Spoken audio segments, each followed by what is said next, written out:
Hey there, everyone. That sexy nerd is back again. And we're watching more Nostalgia Critic, and he decided to come out with Monster House. Or, as I call it, Stranger Things Light. I mean, come on, that's what this is. This movie's weird. Really weird and kind of scary. And just there's like so many weird things going on in it. You know, I remember when I saw this movie when I was a kid, I didn't know what to think. I mean, I liked it, but I was like, how did you even come up with some of this crap? And there's no really even clear villain in the movie. Like the titular Monster House is not really that bad of a person either. It's just overcome with loneliness, and they'll cover it in the video. But I love this movie. I do. I haven't watched it in a really long time. One of the kids in there though actually reminds me of a kid I grew up with. Honestly, he's basically it was me and me. I was the skinny kid, and my best friend was the kid who flies around with the cape on on there. He was hilarious. He's great. He's a great guy. Not really much to go on, but let's just get into the episode. And remember, please smash that like button if you want to see more sexy and nerdy content, and subscribe if you think I deserve it. And let's do this thing, y'all. Wait. NostalgiaWeen.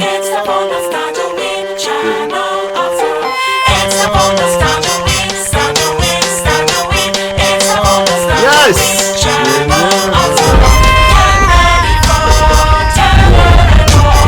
Did not need the roaches.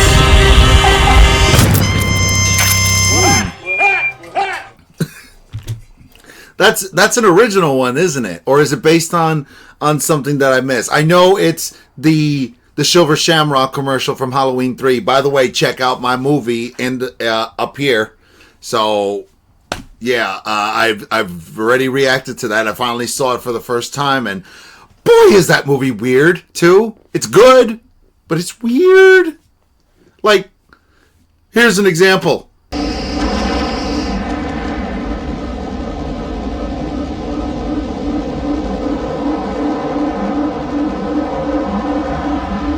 What the fuck was that? Hello, I'm the Nostalgia Critic guy. Remember it so you don't have to. And welcome to NostalgiaWeen.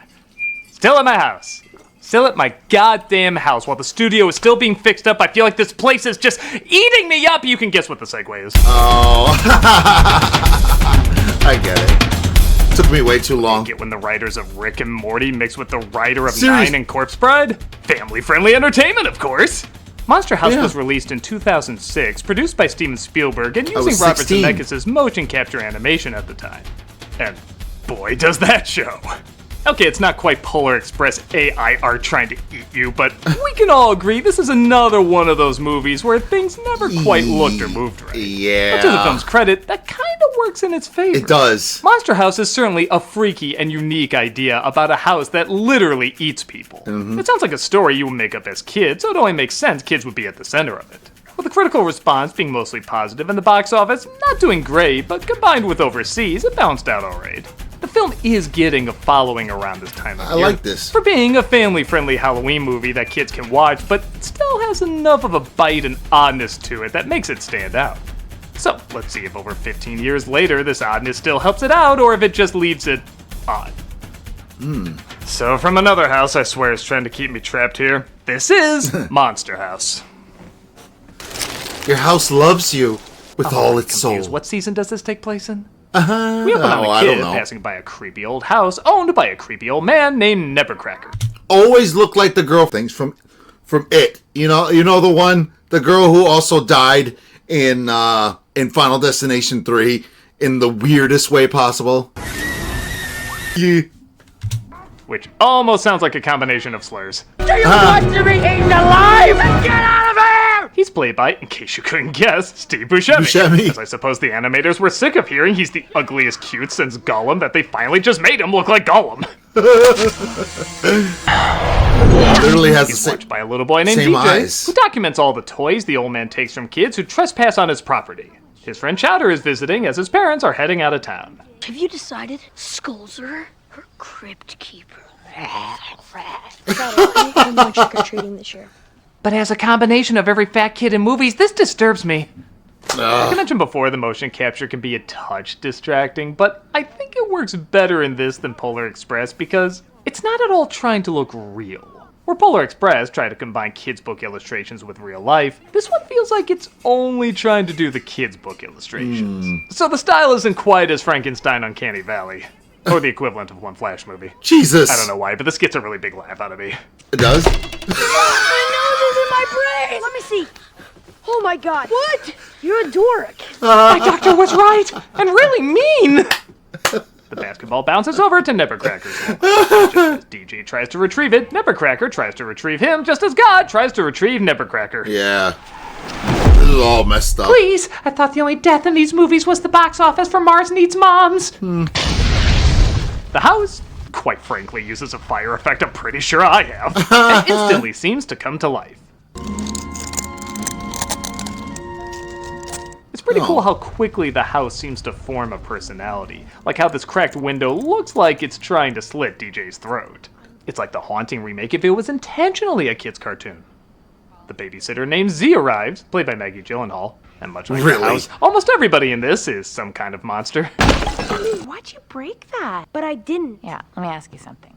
Who are they gonna believe? These characters are making the Home Alone family look sweet. No, that seems like exactly what they would do. Imaginative and pretty creepy moment when a very familiar shadow makes its way into his room. I really haven't seen this movie in a while. DJ, the house is coming from inside the house. It doesn't help that it makes literal house calls too. Hello? Do you have Prince Albert in a can? Do people still know what that is? Z has her boyfriend Bones over, played by Jason Lee, because that was the law. You literally couldn't shoot anything without Jason Lee back then. Seriously. And he's about as supportive as Z is. Did you know he was serious? Oh man, give her back. You mind? Oh, come on. What the hell? Gross. I have a Lola Bunny doll for that! When Bones is thrown out of the house, the other house is more than happy to take him in, taunting him with the kite Nebbercracker took when he was a child.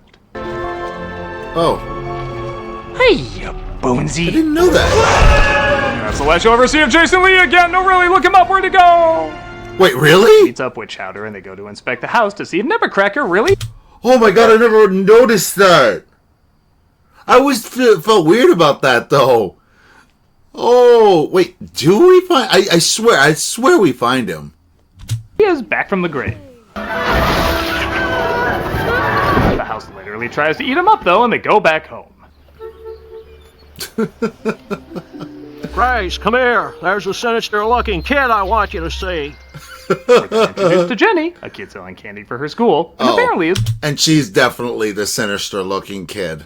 Look at her. She looks sinister as fuck. a pretty good saleswoman. Parents left you $40 in emergency money. They left me 30. You give me 20, I write a receipt for 30, and you pocket 10. You're good.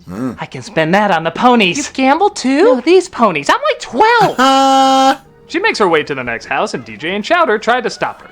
Come here. Yes, over here. Are you guys mentally challenged? If you are, I'm certified to teach you baseball. Man, I thought the 80s and 90s were the decades to find clips that didn't age well. I guess Charlie's Angels came out around the same time. Oh, yeah, that's The house true. tries to gobble her up, but they save her just That in was time. after. I mean, that was way before. Tell that house it's really just so haunting you to stop lying. It's not haunted. You want to tell me what's going on? They bring her up to speed on what's going on with the house, while also trying to unimpressively impress her. Hey, DJ, got any beer? Oh, Well, hello there. I was just busy making this a PG movie. I can say up to 3 bad words, too. Two-term class president at Westbrook Prep. There's a great taco stand near there. I hate Mexican food. Me too. Dumper, weirdly, there's nothing more American than loving Mexican food, and for some reason, Taco Bell. Yeah, it doesn't make any sense, but it's also very American. I like Taco Bell. They're waiting, mocking us with its... Don't care. I don't care what y'all say. I like Taco Bell. I know it's not Mexican food, but it's mock Mexican food. Like Olive Garden. Mouseness. May I please use your phone? What you just saw is a training video for how to handle a Russell Brand. Oh! The house continues to gobble things up, so they call the cops, played by Nick Cannon and Kevin James. We have reason to believe that there's a dangerous creature inside that house. Problem is, Together at last. not real. If that house is alive, then I'm the president of the United States.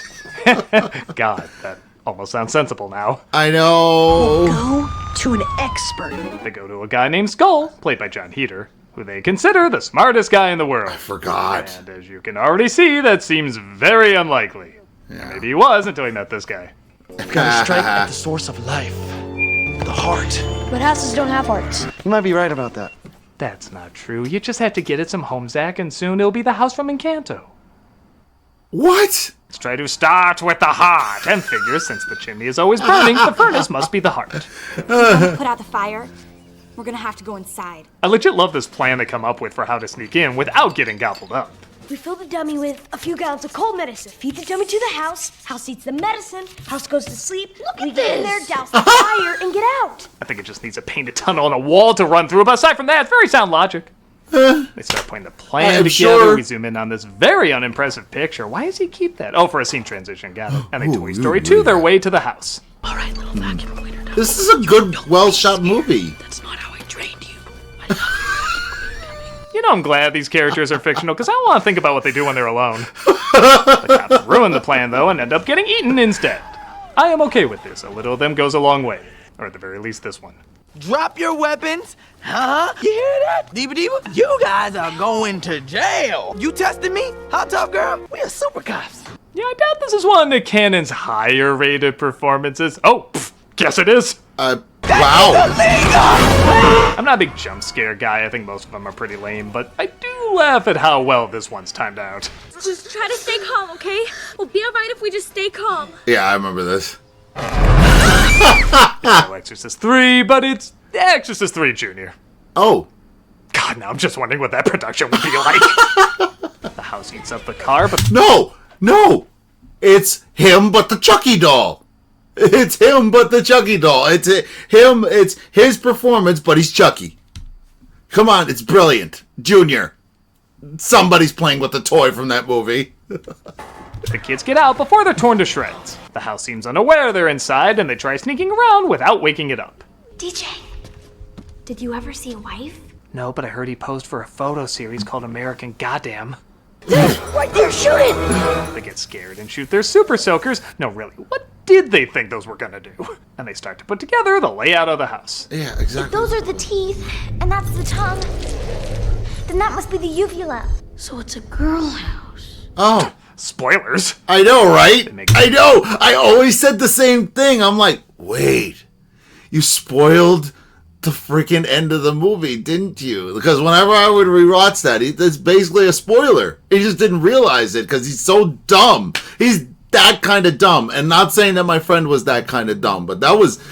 You just came up with something so dumb you ended up being right. They're way downstairs where they locate all the toys that were taken over the years. They find his wife Constance, or at least her body encased in cement. Jesus. Apparently he built a secret shrine to her. Why would he build her a shrine if he murdered her? Okay, I really love this movie. Could it just been about a haunted house that eats people? Honestly, that would have been enough, but they're very smart to put in a lot of unexpected turns. For a kid's movie, it's not exactly the easiest to figure out, and I really like that. Me too. I love that. Oh, this is so disturbing. What do you know, she really was big-boned. Ha! The house wakes up, and in a shot that's so cool, I actually had to rewind it to see how it worked. The kids discover it's using the reflection of the windows to shine light on them. The gays! This is like the scary toy room in Polar Express if it was like half the movie. The uvula.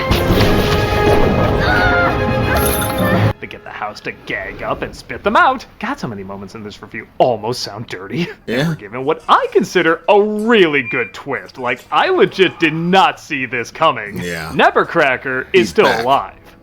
Honey? I'm home. That's right. The house was actually his dead wife, Constance, the whole time. Oh, but it's no problem, sweetheart. It's no problem at all. It's her. The house is her. I don't care if this is a kid's movie, that is a really good twist. Yes. In a flashback, we see she was the fat lady at a circus, and Nevercracker's heart went out to her for being so mistreated. And thus, they ran away together. I can take you away from here. Yes. Oh, Constance. that right there, just it hits so hard. How hard and how genuine that yes is. It's so sad. It's so very, very sad. Constance is voiced by Kathleen Turner, which it's so Wow. funny seeing her going from a seductive, calm, sexy anime character to a rage-filled one literally from a freak show.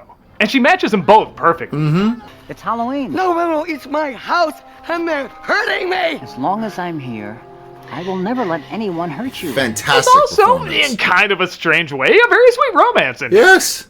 You feel like these two didn't have many people that looked out for them. And you do feel bad whenever she's made fun of and he instantly comes in to try to protect her. With that said, it still keeps its dark and humorous edge when you see how she's done in. Yeah. You hooligan!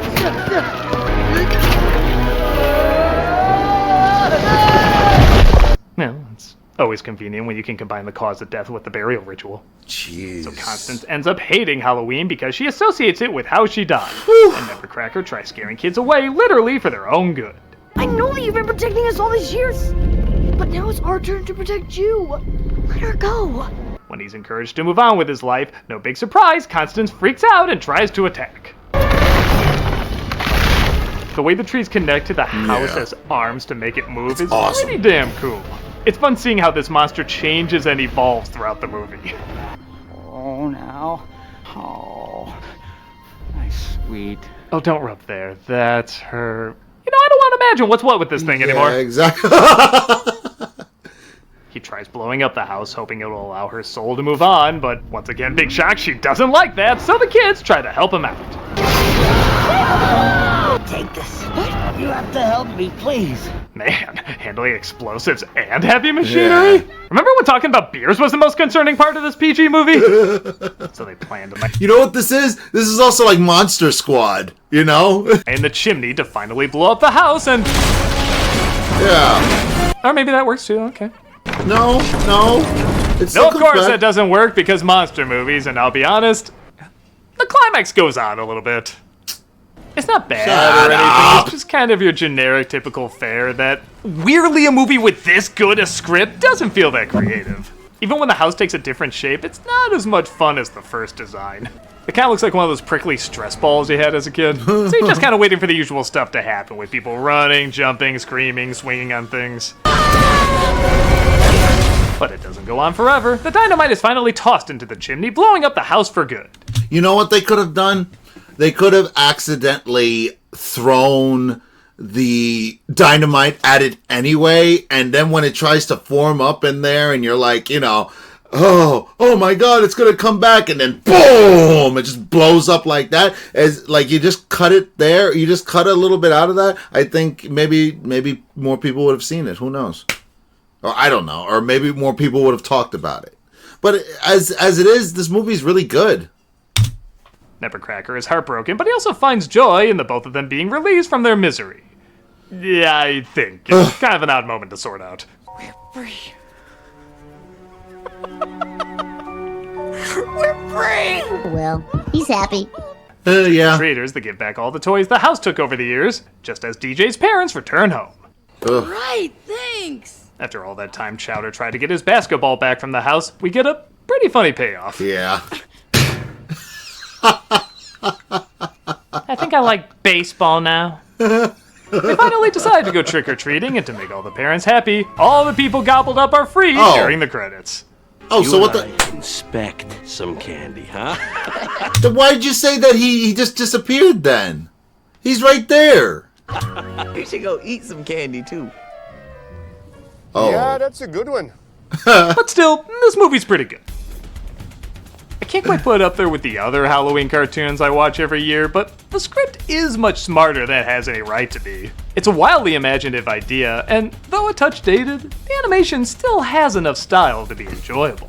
It's not a Halloween movie I watch every year, but maybe every 5 years I'll pop it in and watch it again. Because let's face it, it's a bright script with a bright premise, and my guess is, still has a bright future. Not that I have much of one, still doing nostalgia weens here at my house. I mean, by God, how long do I have to keep filming, Amir? What is that? What is? Is it Stephen King one? Oh my God, it's to be continued! What? I love you, vacuum cleaner, dummy. Some of the stupid crap that is said in that movie is funny too, especially from that kid.